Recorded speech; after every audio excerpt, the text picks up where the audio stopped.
Iya. Berapa lama Bapak waktu itu ada di kampus biru tersebut gitu Pak? Saya yang pertama itu 1 tahun 1 bulan, yang kedua 1 tahun 6 bulan.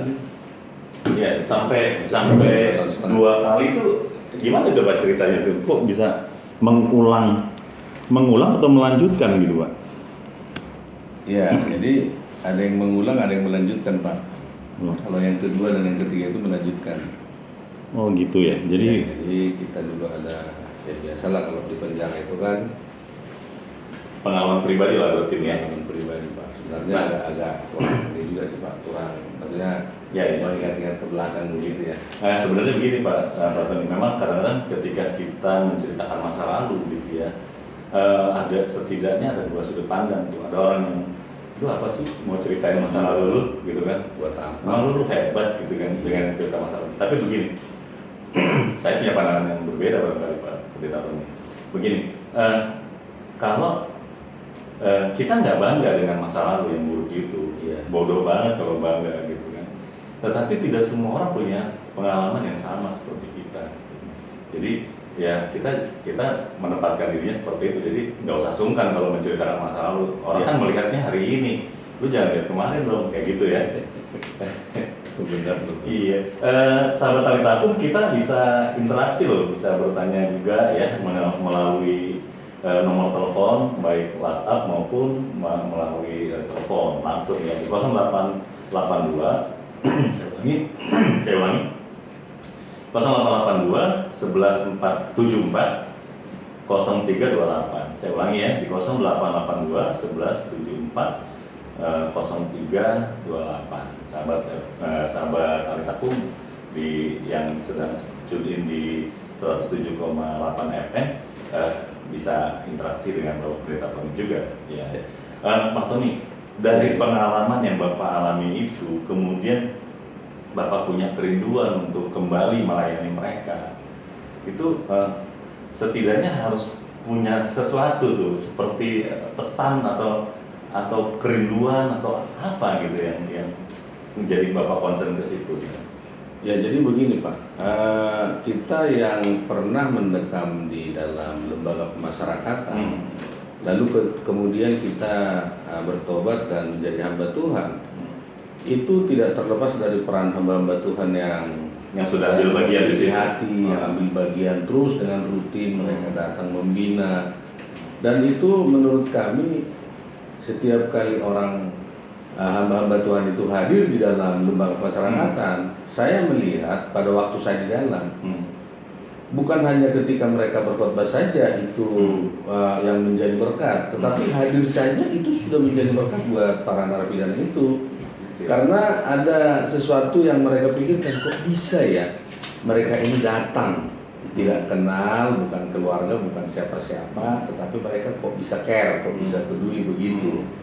Dan itu yang bisa dinikmati oleh setiap para tahanan dan narapidana itu sampai hari ini. Makanya saya sendiri ketika saya sudah berkomitmen untuk mengikut Tuhan, dan saya itu pada waktu itu Pak bebas tahun 98, tapi tahun 96 saya sudah bertobat.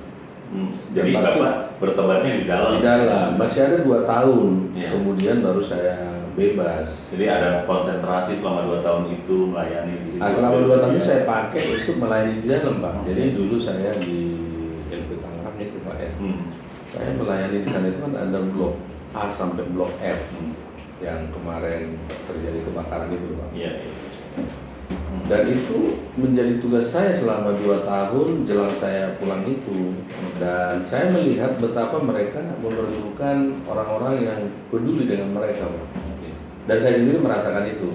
Nah itu sebabnya ketika saya sudah keluar, saya komitmen, saya yang dahulu sering merugikan orang lain, saya harus berusaha untuk memberi keuntungan kepada orang lain. Itu sebagai bentuk pembayaran hutang saya kepada Tuhan yang saya komitmenkan begitu Pak. Gitu ya. Jadi ya kalau dari apa yang Bapak ceritakan sih, menurut saya tidak perlu malu ya, karena kalau Bapak testimoni lagi, buat cerita lagi, mungkin itu bukan kali pertama, 2, 3, mungkin setiap kali pelayanan di satu tempat, Bapak akan menyampaikan, maksudnya di satu tempat di lapas gitu maksud saya. Bapak akan sharing lagi, saya dulu di lapas, Betul. saya dulu di lapas gitu ya. Menguatkan mereka. Bukan untuk menunjukkan bahwa ya saya juga punya pengalaman yang sama di lapas gitu untuk jadi sombongan diri ya, tetapi untuk menyampaikan pesan kepada mereka bahwa ya apa yang kamu rasakan juga saya rasakan loh, saya pernah alami gitu ya yang kamu rasakan. Jadi saya sangat mengerti gitu ya Pak. Soalnya gini Pak, kadang-kadang orang berpikir mulai penjara itu malasnya adalah ketika sudah jumpa dengan mereka, terus mereka membangun hubungan dengan kita, waktu keluar dari tahanan mereka cari kita untuk minta sesuatu gitu. Ya. Punya pengalaman nggak dengan yang kayak gitu? Sering Pak, jadi begini, itu sih saya pikir ya, setiap saya punya teman-teman yang bersama-sama melayani ke lembaga masyarakatan, saya selalu sampaikan kalau ada teman-teman di dalam yang pulang, lalu kemudian sepertinya dia memanfaatkan hamba-hamba Tuhan tersebut. Iya, Saya pikir saya selalu sampaikan nggak perlu kecewa karena itu adalah manusiawi. Ya, Manusia, Pak. Minta tolong sama yang dia kenal dong gitu. Iya, dan itu karena harapan mereka kepada hamba Tuhan itu memang cukup besar. Tetapi memang saya selalu juga menyampaikan di dalam itu, ketika saya hadir saya sampaikan, ketika teman-teman itu pulang, jangan berpikir untuk uang, jangan berpikir untuk mendongkrak diri dengan cepat-cepat begitu Pak. Iya, ada. Saya selalu katakan coba dulu setia membangun hubungan dengan Tuhan, mempersiapkan diri supaya, dan saya sampaikan juga ketika Anda keluar, jangan Anda kecewa ketika berjumpa dengan hamba-hamba Tuhan yang mungkin tidak sesuai dengan harapan Anda gitu. Ekspektasinya jauh ya. Interpretasinya jauh. Nah, dan itu selalu saya persiapkan mereka Pak. Ya. Karena saya juga mengalami hal yang sama pada waktu itu. Pada waktu itu saya jumpa dengan hamba Tuhan yang tadinya mungkin ngomong begini, tapi ya mungkin dia pada akhirnya tidak bisa melakukan itu ketika jumpa dengan saya. Saya tidak mengambilkan itu untuk saya lari dari Tuhan, enggak. Saya langsung memaknai itu memang manusia seperti itu. Hanya Tuhanlah yang tidak pernah mengecewakan. Amin, amin. Dan Ya. hamba Tuhan itu juga adalah manusia biasa yang juga punya banyak pergumulan. Itu kalau menurut saya.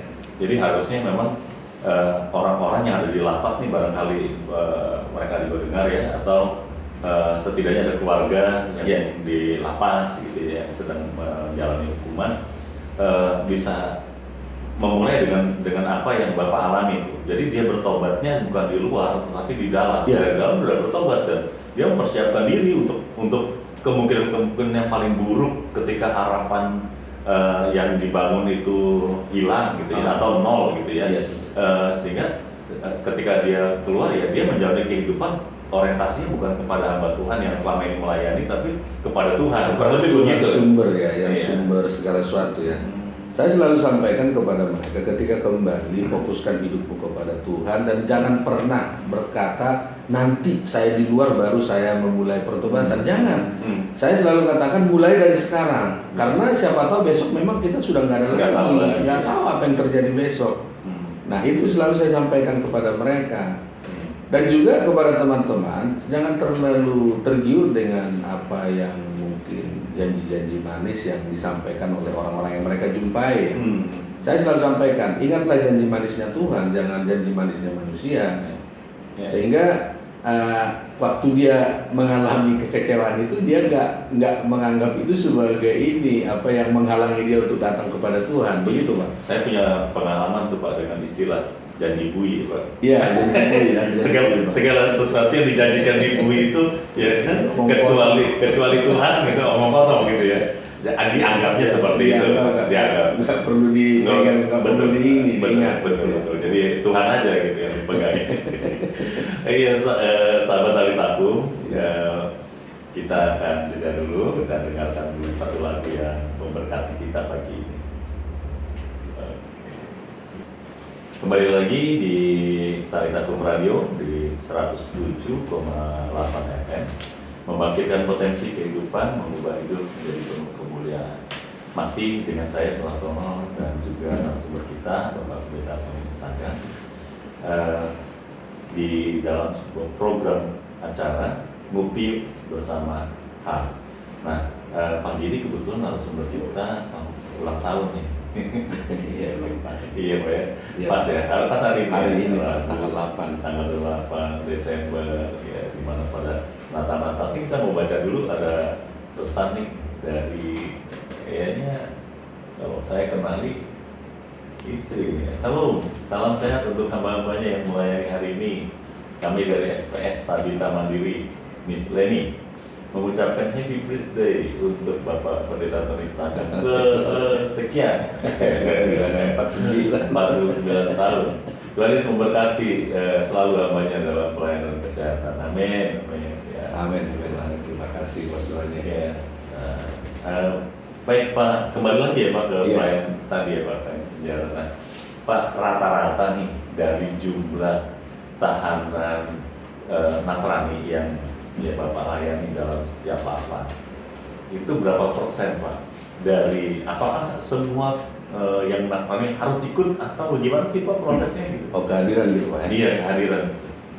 Kalau kehadiran saya melihat tergantung Pak. Jadi saya selalu sampaikan ke pengurus di dalam itu untuk mereka punya hati pelayanan yang memang sungguh-sungguh. Jadi bukan hanya sekedar sebagai tamping Pengurus nanti. atau ketua atau pengurusnya, bukan. Tetapi memang mereka harus punya hati sebagai pelayan, mempersiapkan diri mereka untuk nanti di luar Pak.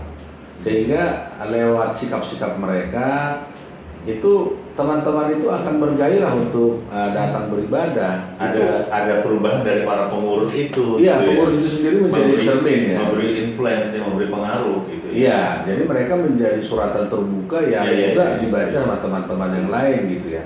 Nah itu saya sampaikan satu. Lalu kemudian tergantung juga ini apa namanya pembinanya. Pembina itu kan pegawai ya. Nah pembina yang cukup care itu saya perhatikan itu juga berdampak kepada kehadiran anak-anak warga binaan. Dan rata-rata persentasenya itu ya kehadiran mereka sekitar 70% lah, 70%. 70%. Ada kemungkinan nggak mereka yang hadir itu dianggap sedang cari sesuatu gitu, misalnya bikisan apa yang dibawa misalnya pendeta nih. Iya, itu sih kita udah paham Pak, udah benar, begitu banyak Pak yang begitu. Tapi bagi kita sih apapun motivasinya yang penting nama Tuhan diberitakan ya. Itu kalau konsep kita dalam pelayanan ini, artinya apapun motivasi mereka, yang penting nama Tuhan diberitakan di situ. Memang ada itu Pak. Nah, mereka yang duduk-duduk biasanya di gerbang itu ya, duduk lalu mereka perhatikan apa yang dibawa nih. Itu kita udah tahu. Apalagi saya sendiri pernah mengalami hal itu. Tetapi itu tidak mempengaruhi kita juga, nggak ada masalah itu Pak, nggak ada masalah. Datang boleh, nggak datang. Karena firman Tuhan akan bekerja kan. Begitu mereka mendengar firman Tuhan itu akan bekerja dan itu akan mengubahkan hidup mereka. Soalnya kan gini, kalau Bapak bilang 70% yang hadir, ada 30% yang tidak hadir. Kemungkinan 30% itu adalah orang yang nanti gue datang beribadah dikiranya sedang cari sesuatu gitu. Padahal dia kepengen ikut ibadah, tapi gengsi gitu ya. Enggak Pak, kalau memang dia sungguh-sungguh beribadah, dia nggak akan berpikir seperti itu Pak. Harusnya begitu. Ya. Tetapi memang yang 30% tadi nggak semuanya orang malas, bukan. Tetapi ada hal-hal yang membuat mereka memang tidak bisa hadir. Contohnya mereka menjadi tamping. Tamping itu kan dia bekerja, dipekerjakan di ruangan pegawai atau ruangan pejabat yang memang sedang memasyarakatkan mereka juga, dan itu bagian dari pola pemasyarakatan yang dikembangkan di lembaga pemasyarakatan dari dulu sampai sekarang. Pak, kan ya saya pernah ikut juga ke pelayanan penjara seperti itu, dan ada beban juga yang harus diambil ya, untuk ikut pelayanan itu. Ya, saya waktu itu kalau nggak salah bawa Indomie. Indomie. Nah, kalau saya ikut bawa Indomie atau bawa mie instan ya, mie instan, terus makanan, kue dan sebagainya, berarti kan saya harus keluarkan uang. Nah, kalau saya nggak ikut, misalnya, atau mau tidak mau Bapak berangkat sendiri gitu, misalnya nggak ada teman yang ikut serta gitu. Nah, itu bagaimana Bapak pendanaannya tuh? Jadi memang Memang dalam pelayanan penjara selalu kita sampaikan begini, kalau kita bekerja sendiri itu memang jelas tidak bisa. Artinya bahwa teman-teman di dalam itu, warga binaan itu bukan hanya butuh kerohanian sesuai dengan firman Tuhan. Manusia hidup bukan dari roti saja, tetapi dari setiap firman. Artinya kata saja itu berarti kata bukan saja harus ada gitu ya. Jadi bukan saja berarti harus ada ya.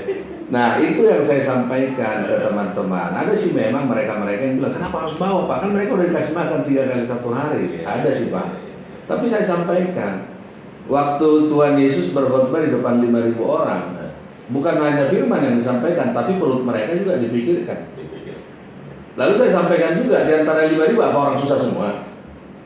Enggak juga kan? Di situ pasti ada orang kaya, mungkin konglomerat ada di antara 5.000 itu. Tetapi apakah yang 5.000 yang konglomerat di dalam 5.000 itu nggak makan, nggak dikasih? Karena kamu orang kaya nggak usah dikasih. Ada? Enggak semua dikasih. Artinya nggak ada urusan soal dia kaya, soal dia apa, nggak ada urusan. Pokoknya kasih. Pokoknya bagian kita. Iya, bagian kita. Saya sampaikan bukan hanya rohaninya yang kita perhatikan, tapi jasmani mereka. Nah, contoh Pak, misalnya kita bawa Indomie, mie instan ya. Kita bawa mie instan, apapun mereknya lah. Itu Pak bisa menambah gizi mereka, asupan gizi mereka yang mungkin selama ini, atau bukan hanya asupan gizi, tapi mungkin kangennya mereka.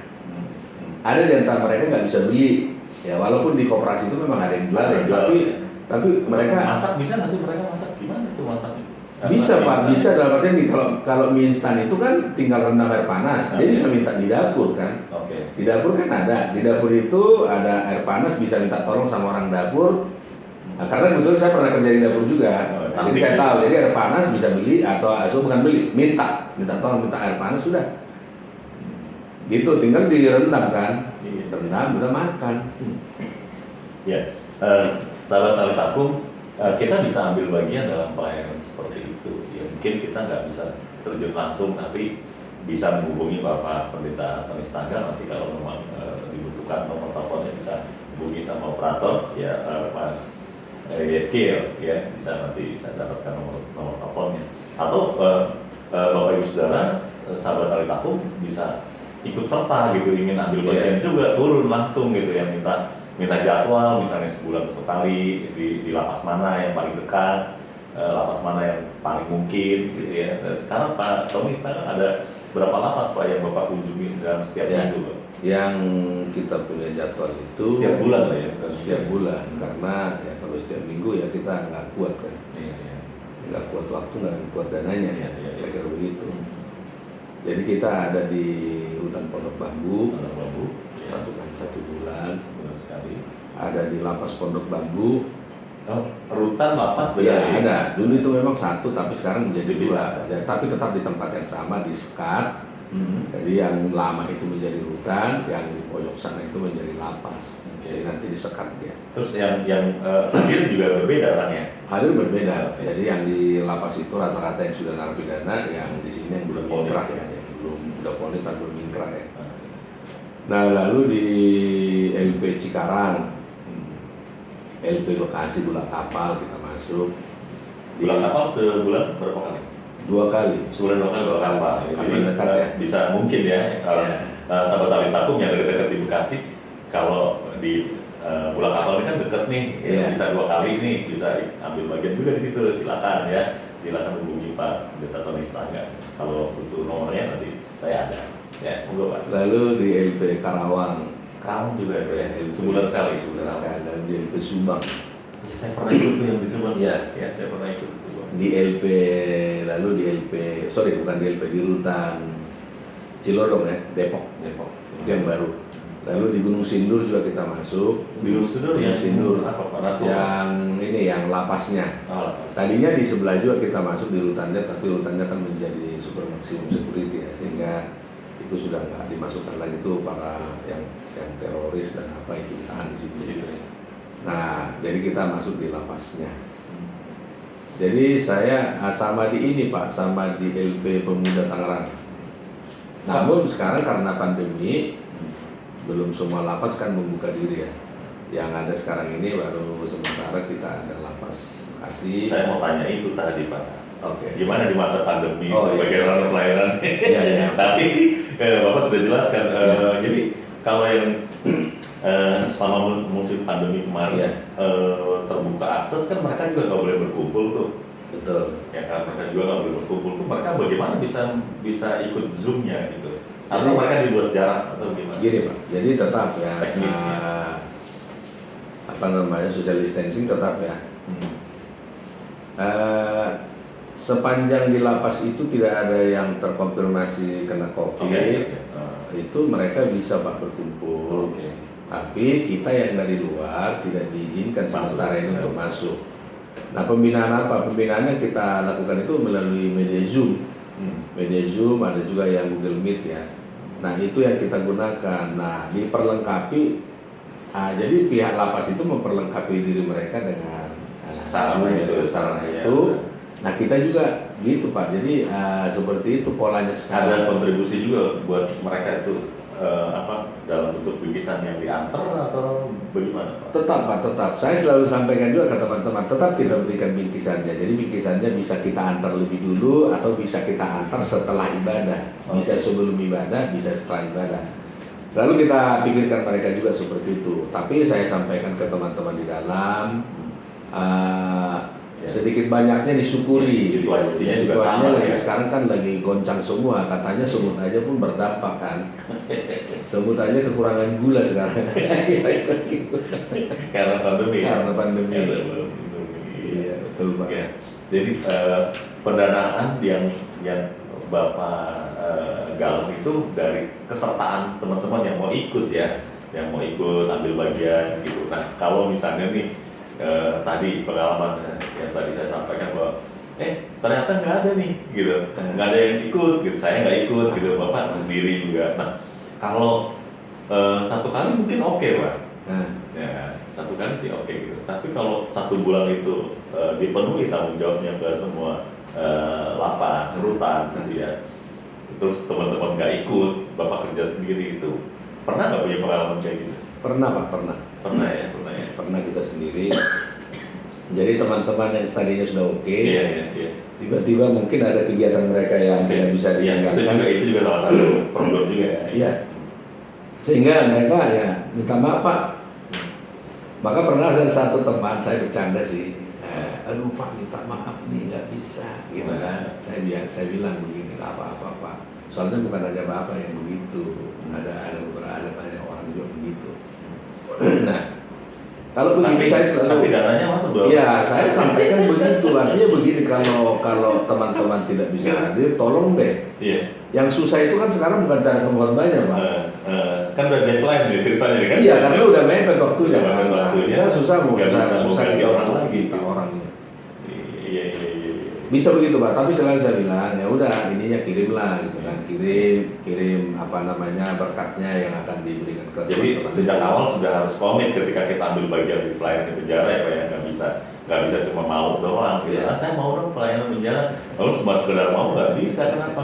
Karena kita nggak datang hanya menyampaikan firman, tapi juga Iya. kita datang membawa sesuatu. Iya. Nah sesuatu itu mereka memang harapkan Buatan. ya buat semacam gitu buatan. Jadi sahabat tali tanggung kita masih bincang-bincang mengenai pelayanan mereka yang terpenjara ya, dan ini juga apa yang Tuhan Yesus ajarkan kepada kita tuh di Matius 25 ya, 25 supaya kita memperhatikan mereka. Nah, sahabat tali tanggung, kita mau jeda waktu sejenak dengarkan pujian yang memberkati kita pagi ini. Sahabat masih di Tali Tanggung Radio 107,8 FM, membangkitkan potensi kehidupan, mengubah hidup menjadi penuh kemuliaan. Saya Suhartono masih di program Ngopi bersama HAM, dan narasumber kita pagi ini adalah Bapak Pendeta Tony Sitanggang. Beliau memiliki pelayanan yang jarang sekali ya dikerjakan oleh hamba-hamba Tuhan di Indonesia, karena pelayanan ini dibutuhkan kekhususan. Saya bilang membutuhkan kekhususan ya Pak Pendeta Tony Sitanggang nih, firman Tuhan yang menjadi landasan pelayanan tadi apa nih Pak? kok ke concern ke penjara. Ya. Iya. Jadi di dalam Matius pasalnya yang ke-25 ayatnya yang ke-34 dan seterusnya Pak. Di sana itu kan ada dikatakan ketika Tuhan Yesus berkata, ketika aku lapar, haus, telanjang, orang asing, dan ketika di rumah sakit katanya kan. Iya. Semua orang tahu tuh ayat itu. Iya, ketika aku terpenjara, engkau tidak mengunjungi aku. Padahal Tuhan Yesus sendiri kan tidak pernah dipenjara. Ya. Kenapa begitu? Karena saya begini, memang selama ini kita lihat, di samping saya pernah mengalami hal yang sama, yang terpenjara begitu, lalu saya melihat betapa orang tidak begitu respect, ya. Kan tidak banyak orang yang respect pada zaman itu. Makanya pernah dulu kami ada teman-teman yang care dengan pelayanan penjara, kita dirikan dulu namanya Forum Komunikasi Pelayanan Penjara. Pernah ya punya forum Ya, Forum Komunikasi Pelayanan Penjara. forum pelayanan penjara. Ya. Nah, tugasnya waktu itu untuk memasarkan pelayanan ini ke banyak orang. Itu sekitar tahun 2000, ya di bawah 2010 lah, 2000 di bawah 2005. Nah, itu kita setiap kali jumpa dengan orang dulu kita sampaikan, ayo dong kita ke penjara gitu. Nah, ayo dong kita ke penjara. Memang tidak semua langsung oke, tetapi kalau kita sampaikan ke 10 orang, 2-3 orang pasti oke. Pak, sambil itu dulu Pak, kenapa kira-kira tuh yang menolak tuh, bukan menolak sih ya, iya pasti nggak mungkin menolak karena itu kebenaran firman Tuhan. Tapi kenapa mereka kurang respon, menurut Bapak kenapa gitu? Pertama, mereka menganggap orang-orang itu penjahat. Oke, Itu. ya. Yang kedua, Poin bayangan mereka, penjahat. ya, image yang terbangun itu kan narapidana itu serem. Ya. Nah, sehingga ada bahkan ada tuh pernah kita ajak dia di depan aja, begitu mau masuk aja dia udah gemetar. Kenapa gitu kan? Ada pengalaman Saya gitu ya? nervous katanya. Oh, iya. Oh enggak, nanti pas begitu jumpa dengan mereka pasti akan hilang semua. Iya. Bener, begitu dia jumpa, iya beda ya Pak katanya. Ya saya bilang beda karena pada waktu mereka itu melakukan kejahatan itu pasti di situ tidak ada Roh Kudus, gitu kan. Nah sekarang mereka sudah di dalam rumah Tuhan, sudah di gereja, sudah siap untuk memuji Tuhan. Ya Roh Kudus yang memimpin pasti diubahkan. Bukan hanya hatinya, wajah-wajahnya pun diubahkan semua. Nah, jadi agak sulit memang waktu itu mengajak sehingga forum komunitas bekerja. Nah sekarang memang sudah cukup banyak, tapi dia masih kalah populer dengan pelayanan yang lain, misalnya pelayanan tunawisma, pelayanan mati itu masih jalan itu masih kalah populer. Nah, alasan mereka begini, nggak banyak yang bertobat. Oke, iya. Saya sampaikan, urusan bertobat bukan urusan kita. Tugas kita ke sana itu bukan disuruh untuk membuat mereka bertobat. Tujuan kita mengunjungi. Oke. Ya, tugas kita itu mengunjungi, lalu memperhatikan mereka. Urusan bertobat, urusan dia dengan Tuhan. Nanti Roh Kudus akan bekerja. Sampaikan firman akan bekerja. Itu konsep yang saya pegang, Pak. Sehingga saya nggak pernah ini, ada mereka bilang, kemarin di LP sana ketemu lagi di LP ini. Iya, itu kan Bapak juga punya pengalaman berulang. Gitu. Ini kan bukti nih, Bu. Kalau orang yang melayani Bapak pada tahun-tahun itu, ketika Bapak ada di kampus biru tadi ya, kemudian ketemu lagi di LP itu, ketemu lagi di LP ini, pasti berpikirnya juga sama. Lah ini nggak ada pertobatan ya, rajin ke gereja, tapi masuk lagi, gitu kan? Iya gitu. Tapi orang nggak tahu tuh ketika hari ini endingnya ya, barangkali saya harus beritahu sama mereka nih, sahabat Talitakum kasih tahu sama mereka ya, bahwa Pak Tony Stanggang yang waktu itu sekarang sudah jadi pendeta kan gitu ya. Pernah Pak suatu ketika begini, nih pernah saya diwawancara sama salah satu majalah ya. Salah satu televisi tahun 2000 di bawah 2010. Saya ditelepon, lalu disampaikan televisi swasta ya, disampaikan Pak Tony saya mau wawancara Bapak menjadi salah satu narasumber kami nanti di talk show juga. Nah, lalu saya sampaikan kenapa saya gitu. Kenapa saya? Karena saya kan bertobat tahun 96 itu sekitar 2010 ya. Kenapa harus saya gitu? Ada banyak kok yang mantan-mantan dari dalam itu yang sekarang juga sudah melayani. Saya tidak pungkiri itu, banyak teman-teman yang dari dalam itu yang sekarang sudah melayani penjara. Oh, enggak Pak, kita harus apa katanya, kita udah cek, lalu kemudian kita harus ada syaratnya. Syaratnya apa? Syaratnya dia memiliki reputasi dan track record yang panjang, cukup panjang. Artinya dia dari dalam, lalu yang betul dia sekarang, karena dulu tema mereka dahulu sampah masyarakat, sekarang menjadi pupuk masyarakat, itu temanya. Nah, jadi dulu merugikan masyarakat, sekarang menguntungkan. Transformasi. Jadi itu jatuh ke Bapak. Nah kalau begitu saya bilang ya sudah nggak apa-apa. Tapi ya saya apa adanya, saya sampaikan apa yang bisa saya sampaikan. Begitu Pak. Oke, Pak. Selain daripada dinilai penjahat, serta menakutkan, tidak banyak yang bertobat. Ada nggak orang yang berpikir bahwa gue nanti ketemu sana kenal, terus kemudian dimintain uang gitu. Padahal kita masuk nggak pakai uang kan ya? Nggak boleh naruh dompet, nggak boleh di situ. Kita nggak boleh uang ya. Ada nggak punya pengalaman kayak gitu? Ya jadi ya memang ada yang minta, teman-teman ini suka ada yang minta, tapi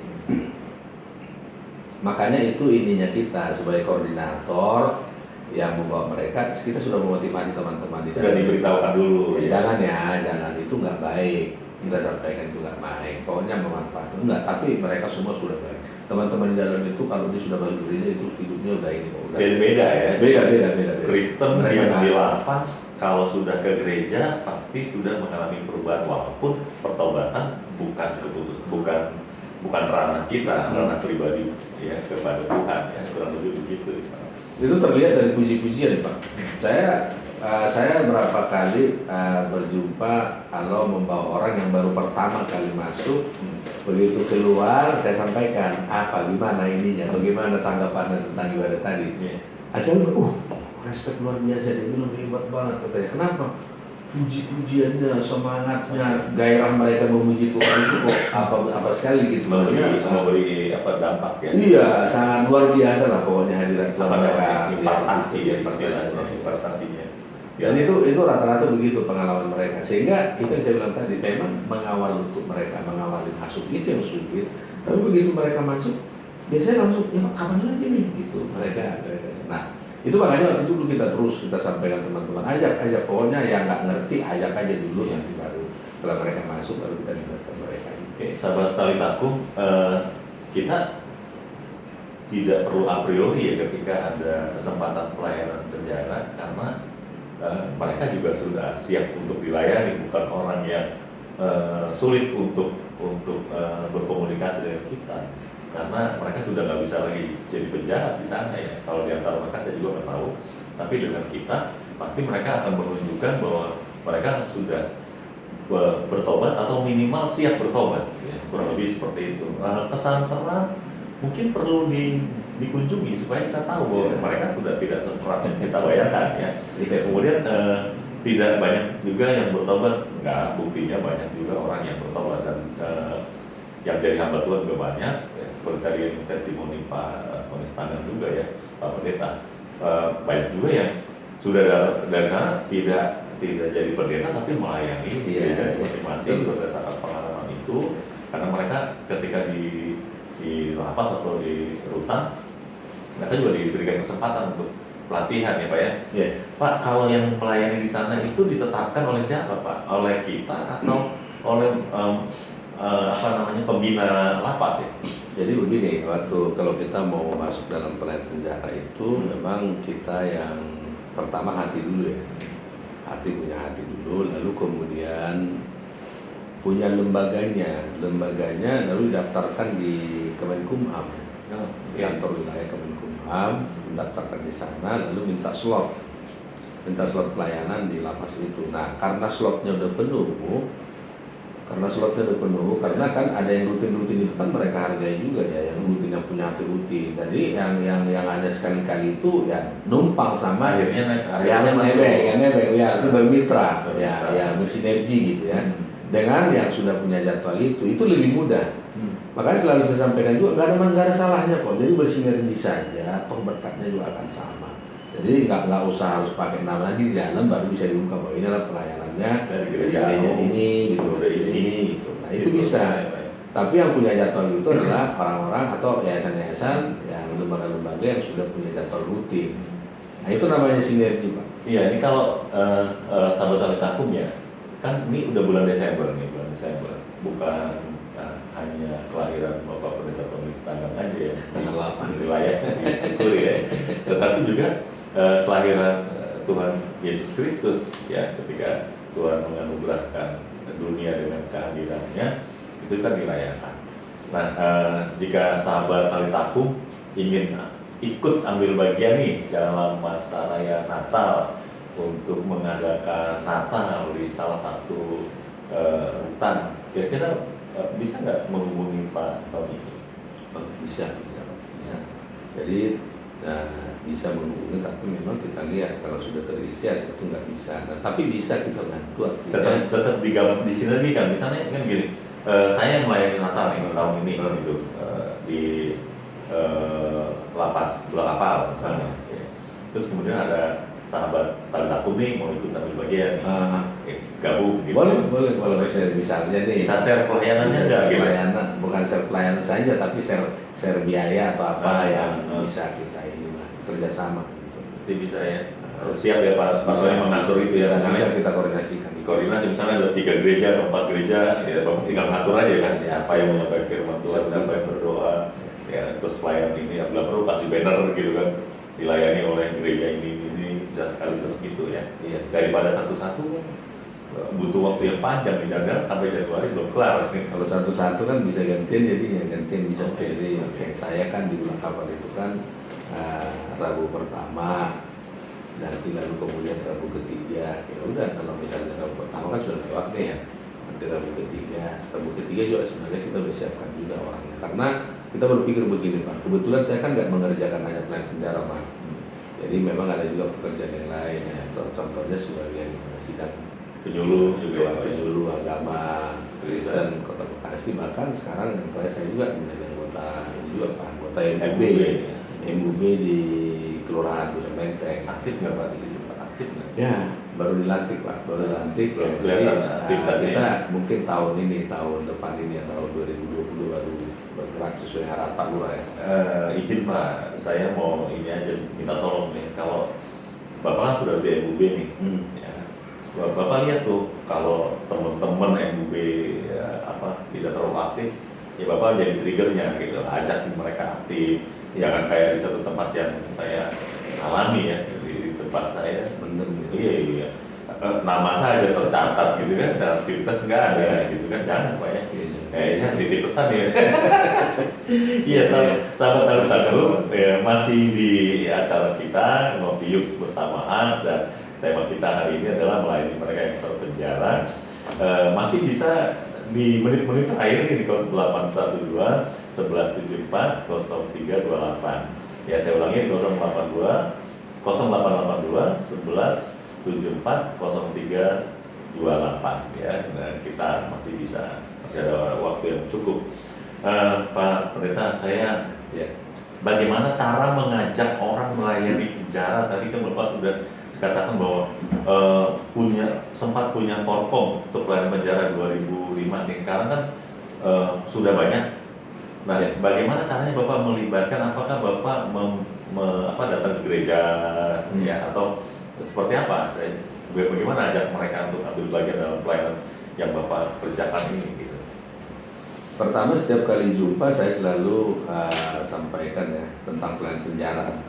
Berjumpa dengan aktivis gereja atau juga gembala sidang hamba Tuhan, saya langsung sampaikan bahwa saya adalah pelayan penjara. Apakah misalnya Bapak mau ambil bagian gitu kan? Biasanya kan nggak semua nolak ya, tapi ada aja sih yang alasannya nggak bisa dipakai gitu. Nah, tapi sekarang karena pelayanan ini bukan lagi baru kan Pak, saya melayani penjara itu sejak tahun 98. Iya, lumayan lama. Artinya saya dari 98 itu saya sudah terjun Pak. Baru kemudian beberapa tahun kemudian saya dirikan yayasannya. Dan kebetulan kita bukan hanya melayani orang di dalam, tapi juga pasca. Oh, ada ya Pak ya? Oh, saya mau tanya soal itu tuh. Ya sebenarnya, oke, Bapak jelaskan aja. Kan udah selesai nih di penjara, ketika dia keluar dari sana, itu bagaimana follow up-nya, itu yang saya mau tanya. Ya, jadi kita ada seperti yayasan yang saya dulu menampung saya, yang membina saya itu namanya Yayasan Anugerah Sejahtera Indonesia, Yasindo. Nah, Yasindo ini dia dari sejak tahun 92 ya, itu bergerak di bidang pelayanan penjara, masuk ke dalam dan juga pasca. Artinya setelah mereka keluar Ada semacam apa namanya? rumah singgah singgah. rumah singgah gitu. Dan khusus untuk anak-anak Tuhan, anak Tuhan Kristen ya. Nah itu ditampung Pak. Nah saya sendiri menjadi anak asuh mereka pada tahun 98. Nah itu kita punya panti rehabilitasinya, rehabilitasi eks narapidana dan resosialisasi ya. Itu ada di Tangerang sampai hari ini Pak, sampai hari ini. Itu di sana apa Pak yang dilakukan? Apakah diberikan pelatihan kerja atau dicarikan solusi untuk mereka punya kesibukan, karena tidak mudah ya untuk kembali ke masyarakat gitu. Ya. Apa yang mereka lakukan? Jadi di sana itu mereka nanti akan masuk masa orientasi 6 bulan. Nah 6 bulan itu mereka akan dipekerjakan, ada di sana usaha perkayuan Pak. Ada usaha perkayuan, ada bikin kolam, dan mereka dipekerjakan di situ. Nah seperti bikin figura-figura itu kan di situ dibuat, yang kalau saudara lihat ada merek Yasindo di toko-toko buku itu, itu produk mereka, produk teman-teman ya dari Yasindo. Saya juga menjadi bagian dari Yasindo itu. Saya juga memberikan juga apa yang saya bisa berikan untuk Yasindo, yaitu lewat kerjasama saya pelayanan, lalu kemudian saya ketika ada teman-teman di dalam itu yang ingin dibina, ya saya akan bawa ke Yasindo. Saya sarankan untuk masuk ke Yasindo. Oke. Sahabat Tali Takum, kita mau mengakhiri perjumpaan kita pada pagi hari ini dalam program Ngopi Bersama HAM. Dan pagi ini Pendeta Tony Stanggang bersama dengan kita ya men-sharingkan pelayanan penjara, melayani mereka yang terpenjara, dan kita sudah dengarkan apa yang beliau sampaikan. Pak Pendeta, sebelum kita mengakhiri, 1 menit Pak, berikan tes itu closing statement Pak, mengajak teman-teman bagaimana? Nah, jadi saya sampaikan ke teman-teman sesuai dengan firman Tuhan dalam Matius pasal 25 yang dikatakan di sana, ketika aku di penjara engkau tidak mengunjungi aku. Saya sampaikan begini, waktu kita ini di dunia tidak panjang, maka pakai untuk orang lain. Artinya hidup untuk diri sendiri pasti itu tidak ada ininya untuk Tuhan ya, tapi kita hidup untuk orang lain. Saya pikir begitu dalam pengabdian kita kepada Tuhan, karena Tuhan tidak butuh apa-apa dari kita, tapi kita butuh sesuatu dari Tuhan ya, lewat apa yang Tuhan sampaikan ketika di penjara, engkau mengunjungi aku, mari kita lakukan bersama-sama, dan kami tunggu teman-teman semua. Tuhan berkati. Sahabat Tali Takum Radio yang saat ini sedang tune in, membangkitkan potensi kehidupan, mengubah hidup menjadi penuh kemuliaan. Saya Pendeta Suartono, saya tumben pakai pendeta. Saya Suartono, ya, bersama dengan Pendeta Tony Stanggang. Pamit undur, pamit ya, Tuhan memberkati kita sekalian. Salam sejahtera.